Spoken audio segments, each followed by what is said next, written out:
itu ada arba'un khisal, ada 4. Yang pertama, perbuatan yang atau perilaku yang sulit kita lakukan.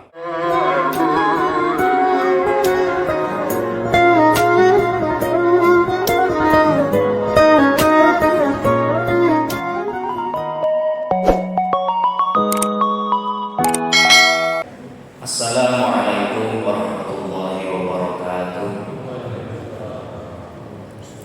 Bismillahirrahmanirrahim.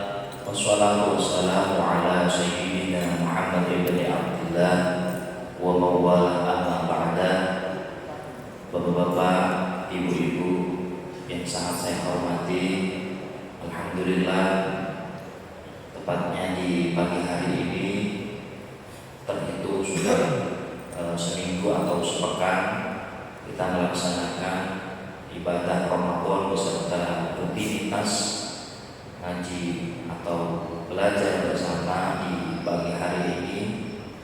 Semoga sepekan yang lalu yang telah kita laksanakan bersama mampu berdampak positif di dalam kehidupan kita sehari-hari dan diberikan oleh Allah Subhanahu wa Ta'ala hari-hari yang akan datang dalam bulan Ramadan ini. Semoga menjadi kualitas hari yang jauh lebih baik dari apa yang telah kita lakukan. Seperti tema yang pagi hari ini ingin kami sampaikan, yaitu terkait amal yang paling berat atau perilaku yang dirasa sangat sulit sekali untuk dilaksanakan. Memandang yang pertama, manusia itu mulai dari beberapa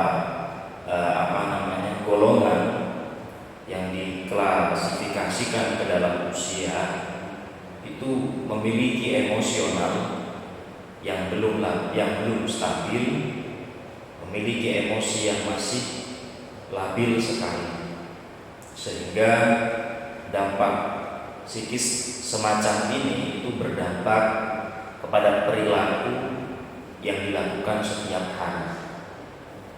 Bismillahirrahmanirrahim.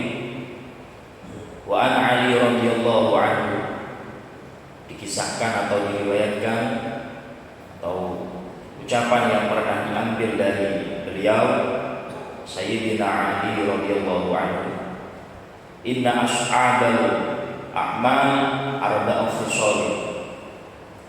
Perbuatan atau perilaku yang as'ad, yang sukar, bahkan sangat sulit sekali untuk dilaksanakan oleh manusia seperti kita, itu ada arba'u khisal, ada 4. Yang pertama, perbuatan yang atau perilaku yang sulit kita lakukan itu al-'afw indal ghadab, memaafkan ketika kita marah.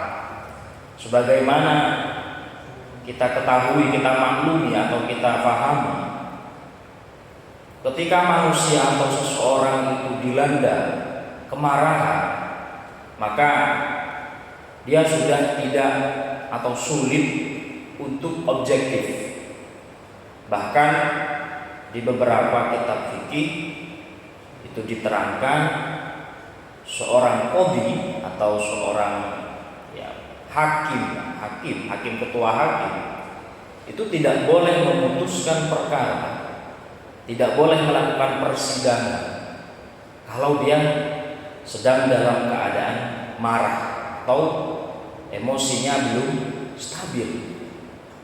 Karena dampak dari keputusan yang diambil ketika dia marah itu jelas jauh dari kata sifat objektif. Sehingga apalagi memaafkan terhadap seseorang atau keadaan yang memicu kemarahan kita, itu sulit sekali. Saking sulitnya, dalam hadis Arba'in Nawawi, Nabi Muhammad itu sampai berpesan kepada sahabat yang meminta nasihatnya Jadi suatu ketika ada salah seorang sahabat yang meminta nasihat kepada Nabi. Nabi memberinya nasihat yang sederhana. La taghdab, jangan marah. Dan itu sampai diulangi sebanyak 3 kali. Jadi pertama dia meminta Nabi, berilah saya nasihat. La taghdab, jangan marah. Apalagi ya Nabi? La taghdab, jangan marah. Setelah itu apalagi ya Nabi? Pokoknya la taghdab, jangan marah. Itu mengindikasikan yang pertama bahwa setiap kita itu memiliki potensi ketika kemarahan itu sudah memuncak, itu kita akan melakukan hal-hal yang negatif. Jadi ketika orang sudah tersulut kemarahannya, maka ya tadi sudah tidak objektif lagi, sudah tidak bisa berperilaku adil lagi. Bahkan mungkin nyun sewu kata-katanya mungkin sudah keluar dari norma-norma kesopanan. Ya, sepengalaman saya, hal-hal semacam ini bisa ditemui ketika di jalan raya. Mungkin ada pengendara yang nyerobot dan lain semacamnya. Oh, langsung keluar itu makian itu. Mulai dari nama hewan A sampai hewan Z itu keluar semua itu. Mulai dari makian yang sederhana hingga yang luar biasa, itu keluar semua itu dari mulut kita.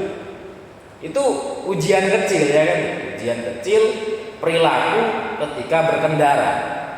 Nah, ketika kita dilanda emosi atau kemarahan yang memancing, tanpa sadar kita otomatis mengeluarkan kata-kata semacam itu. Belum lagi kalau amarah tersebut tidak terkontrol, itu dampaknya luar biasa. Makanya dalam satu keterangan dikatakan, kalau kau marah, kata Nabi, maka lihatlah posisimu. Kalau kau marah dalam keadaan berdiri, duduk saja. Kalau duduk juga belum bisa meredakan amarahmu, ya tidurlah atau berbaring. Kalau berbaring juga belum bisa meredakan amarahmu, ambil wudhu. Jangan dilampiaskan terlalu over. Karena apa? Ya nanti hanya akan ada penyesalan saja. Kalau ibu-ibu misalnya ini hanya contoh, sedang marah sama suaminya misalkan, pergi ke dapur, ada tupperware, ada piring, ada gelas, dibanting semuanya. Pokoknya ketika emosi semuanya itu melayang, wap. Nanti sudah reda, masalahnya sudah selesai, baru ya Allah, kayak emane lagi tuku cicilan, wis tak hentikan, ya. Nah itu penyesalannya itu pasti akan ada. Terlebih ketika kita marah, kita belum tahu jeluntrungnya, kita belum tahu duduk masalahnya, emosi tersebut lebih dulu menguasai kita. Oh, itu minal alamati syaqawah itu. Tanda akan ada penyesalan di belakang. Terlebih yang paling sulit itu memaafkan. Mungkin memaafkan bisa, tapi kalau melupakan itu sulit. Itu saya pernah dengar kata-kata yang menarik. Kalau tidak salah itu salah seorang mantan presiden, Kiai Abdurrahman Wahid almarhum. Beliau ketika ditanya tentang musuh-musuh politiknya, beliau menjawab, apakah panjenengan Gus Dur memaafkan? Oh iya, saya maafkan, saya mau semuanya saya maafkan. Tapi ya saya minta maaf. Kenapa Gus? Saya nggak bisa melupakan gitu. Itu manusiawi, itu manusiawi.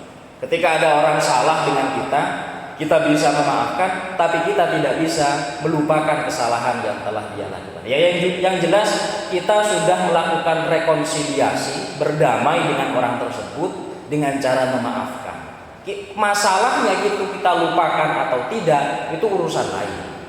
Yang tidak boleh itu kita terlalu over atau kita dikuasai oleh amarah kita sehingga melakukan tindak atau perilaku yang tidak mencerminkan seorang muslim atau tindak perilaku yang tidak mencerminkan akhlakul karimah. Betapa banyak tindak pidana kekerasan, tindak pidana yang berujung kepada dibuai di penjara, itu karena diliputi rasa marah, diliputi rasa jengkel. Lalu apakah marah itu tidak boleh? Oh, justru itu boleh. Marah itu boleh. Itu salah satu bagian dari emosi yang ada di dalam hati yang harus dimiliki oleh manusia, harus miliki. Ya kalau nggak marah itu lucu nih. Istrinya atau suaminya dibawa orang tenang-tenang saja. Pak, bojomu lo digandol lo. Alah jar. Wah itu emosinya udah perlu dipertanyakan. Jangan-jangan memang udah nggak cinta lagi. Pak, istrinya dibawa orang, ya masih banyak yang lain. Wah itu dia, itu masalah yang lain. Jadi emosi itu perlu, marah itu perlu. Cuman mengaplikasikannya, meluapkannya tentu dengan cara-cara yang baik. Ketika pribadi itu sudah dikuasai amarah itu biasanya ya tadi sudah tidak objektif lagi, berbicaranya pun sudah ngawur, tekanan darahnya itu juga meningkat, ya kan? Ya, kalau setiap hari emosi itu tidak stabil, maka berujung kepada kesehatan tentunya. Itu kerugian yang dimiliki seseorang ketika tidak bisa mengontrol amarahnya. Ini ada tips yang pernah diberikan kepada saya ketika dilanda depresi atau emosi yang luar biasa. Itu ya sesekali saya pernah mencobanya dan ini berhasil gitu. Ini bagi saya sendiri. Dan ini saya bagikan kepada Anda tipsnya. Jadi ketika kita sudah diliputi rasa marah atau dikuasai amarah yang luar biasa, itu ambil nafas yang dalam, tahan sampai tidak kuat, kemudian keluarkan perlahan melalui mulut sambil berkata Allah. Begitu. Jadi ini tips ya dari salah satu guru saya, itu pernah berkata demikian. Jadi ketika kamu sudah, tapi bahasanya ketika kamu sudah sumpek sangat, bahkan bisa memicu amarahmu, Islam. Ambean, cukup napas yang dawa, ambil napas yang panjang, kemudian ditahan, keluarkan perlahan sambil menyebut nama Allah. Ya Allah, ambil gitu. Itu beberapa kali saya coba, ada kalanya berhasil, ada kalanya malah tambah marah itu. Yang jelas marah itu boleh, tidak dilarang. Yang dilarang itu atas dasar diliputi kemarahan atau dikuasai amarah, kita melakukan tindak perilaku yang negatif, itu yang tidak boleh. Baik secara ucapan terlebih perbuatan.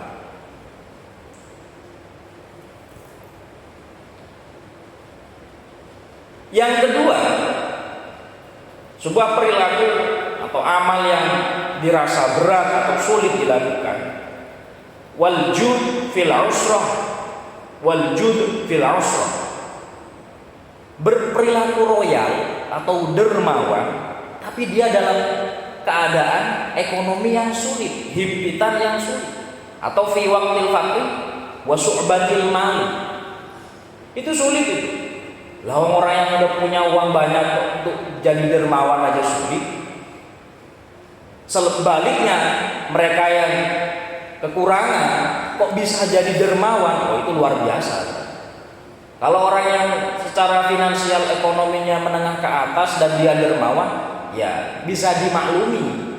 Yang dia berikan kepada orang lain, hartanya mungkin berkecukupan, bahkan lebih dari apa yang dia butuhkan. Tapi ini mereka yang memiliki ekonomi di bawah standar, tapi perilakunya suka memberi sesedikit sebisa yang dia berikan. Itu sulit sekali. Berperilaku demikian itu sulit.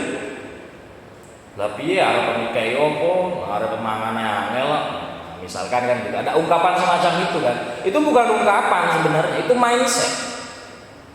Mindset dari orang yang kikir biasanya semacam itu. Atau ditunda misalkan gini. Mboten sedekah Pak, misalkan. Alang kuwae nek wis kula, Pak wis nek wis tanggal nom tak sedekah separuh. Ditunggu aja, pasti lupa itu nanti. Wis gajian, aku tak sumbang. Wah itu biasanya lupa kalau udah gajian. Karena terlilit mungkin hutang-hutang dan cicilan-cicilan yang banyak gitu. Karena itu mindset.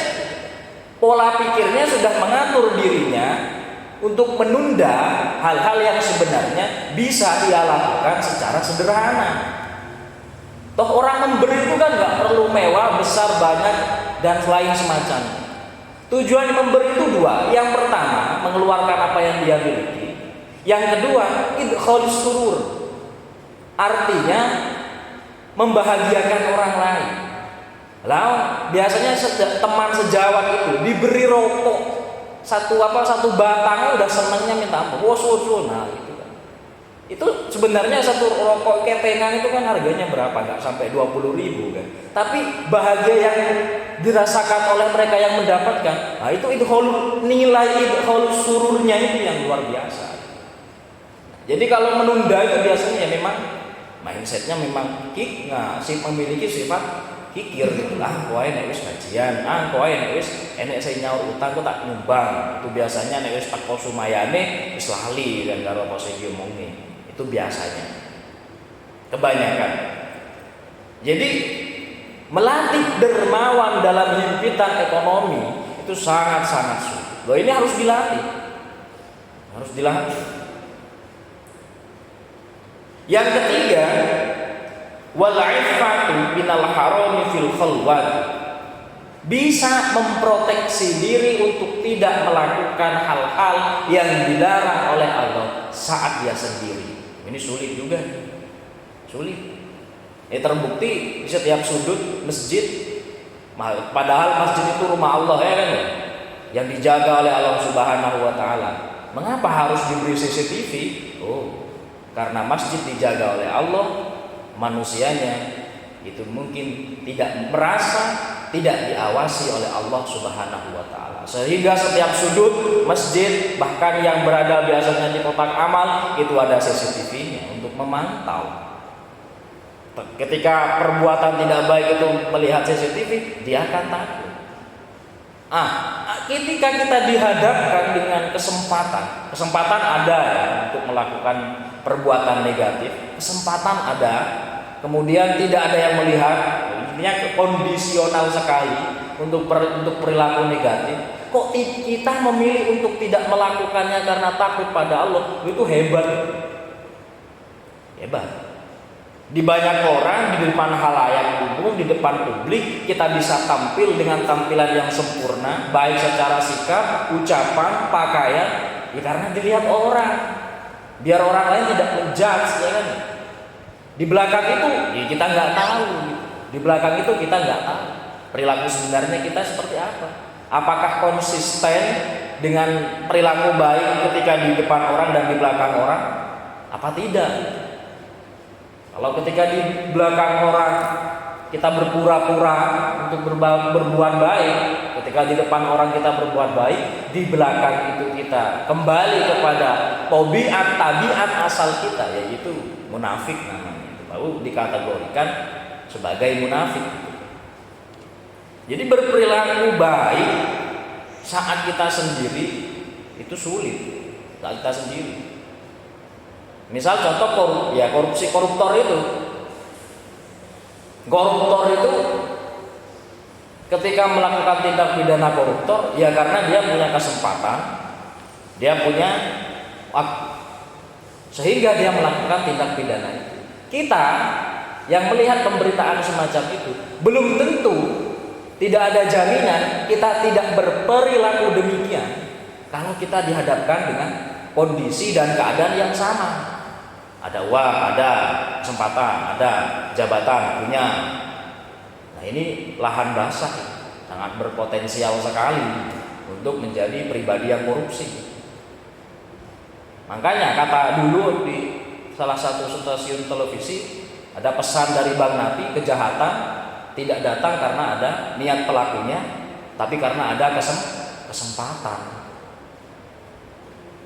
Kemudian yang sulit juga, yang nomor 4, perilaku yang sulit atau yang hampir mungkin bisa dikatakan mustahil barangkali, itu adalah wal qaulul haq liman yukhafu kasultanin jair aw yarju.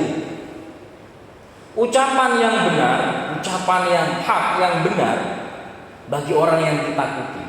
Kalau di sini dicontohkan kasultanin jair, penguasa yang lalim, penguasa, bukan alim, penguasa yang menyimpang, penguasa yang menyimpang dari tracknya, dari undang-undangnya, dari amandemennya, dari konstitusinya.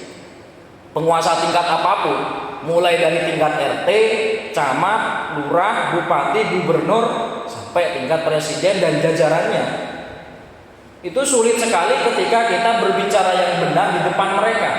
Kenapa? Ya karena takut nanti kalau kita berbicara yang benar, takut mungkin akan intimidasi dari pemerintahan tersebut. Takut kita tidak dapat bagian dari apa yang telah ditetapkan oleh pemerintah tersebut.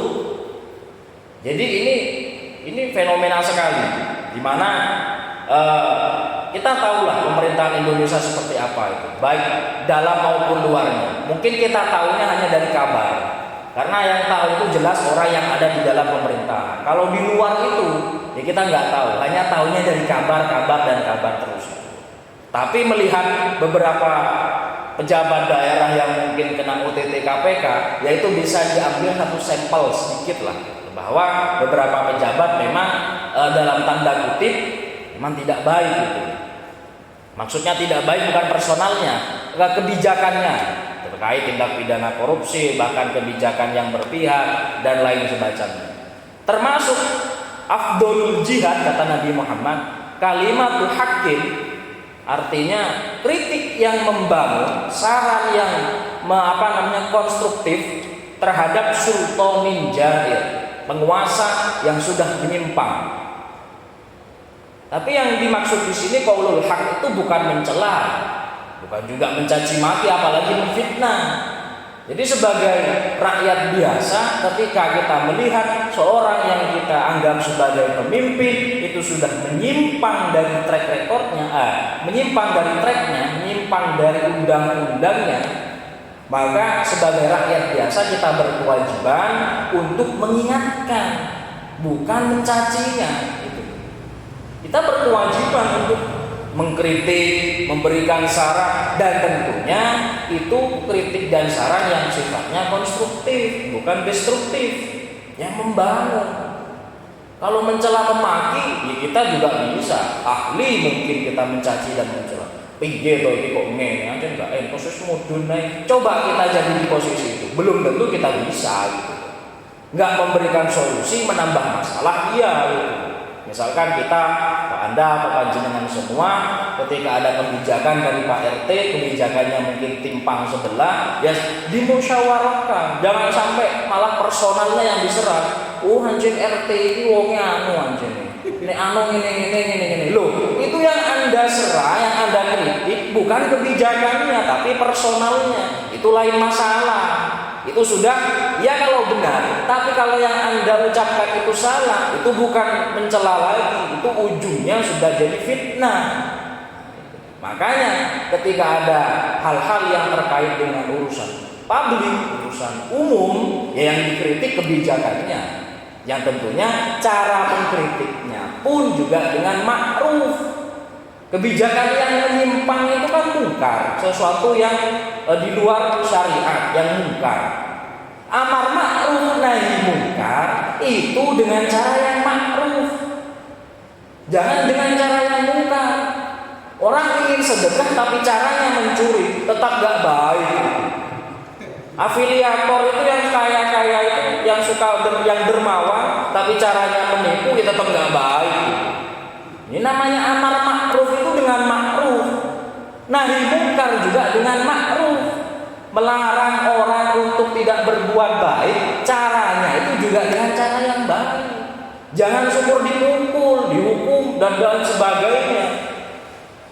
Gak jadi dapat hidayah, jadi musuh utama, iya. Itulah dalam surat Al-Quran, wal 'asri innal insana lafi khusrin illal ladzina amanu. Saya lupa ya.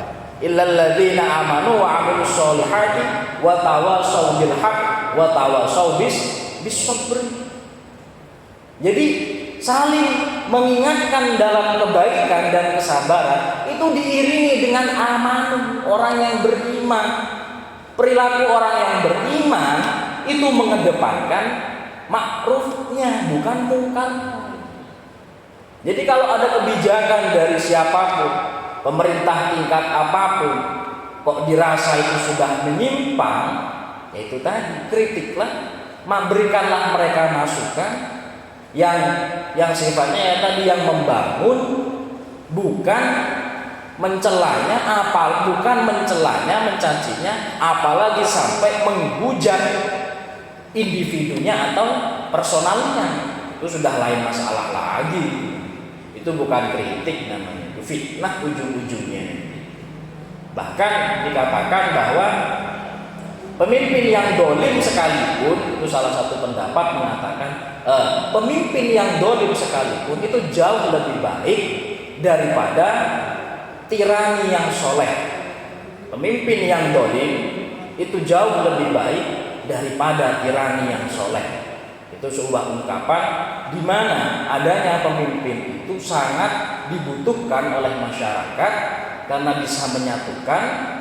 Tirani yang soleh itu ya maksudnya ketika pemimpin tersebut berkedok sebuah baju ketakwaan, tapi dia menjadi tirani bagi masyarakatnya, itu justru lebih baik pemimpin yang dolim. Karena bisa diingatkan, bisa didoakan.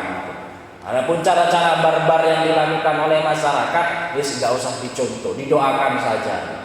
Tapi tetap kita berkewajiban mengatakan qaulul haq ala sultanin jair jihadun, mengatakan, mengkritik kebijakan yang telah ditetapkan oleh pemerintah yang tidak sesuai dengan amandemen, tidak sesuai dengan undang-undang dasar, itu masuk dalam kategori jihad. Dalam tingkat apapun, baik RT, RW, camat, bupati, bahkan mungkin kepala sekolah atau takmir masjid sekalipun, atau saya sekalipun, itu semua qaulul haq. Karena itu wa tawasau bil haq wa tawasau bis-sabr. Semoga sepekan ibadah Ramadan yang telah kita lalui bisa memberikan dampak positif kepada kita mulai saat ini hingga menjelang akhir Ramadan, dan juga berdampak positif terhadap kehidupan kita di bulan-bulan di luar Ramadan nanti. Ja'alanallahu wa iyyakum minal faizin wallahu muwaffiq ila aqwamit thoriq. Wassalamu alaikum warahmatullahi wabarakatuh.